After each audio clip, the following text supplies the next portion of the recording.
Hello दोस्त, आप सब कैसे हैं। मैं राइटर रुपेश बिहारी आप लोग के लिए फिर मैथिली में रोमांटिक सॉन्ग लेकर आ गए हैं। अगर आप लोग हमारे चैनल पर नए हैं, प्लीज़ हमारे चैनल को सब्सक्राइब कीजिए ताकि जो भी गाना लिखूं तो आप तक पहुंचता रहे।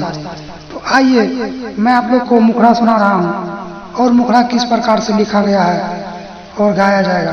तो आइए देरी ना करते हुए आप लोग के बीच मुखड़ा सुना रहा हूं।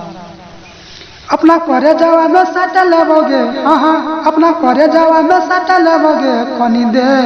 कनी देह न तो ऊपर से काट लेबोगे, कनी देह न तो ऊपर से काट लेबोगे। अपना करे जावा में सटा लेबोगे, एगो अपना करे जावा में सटा लेबोगे।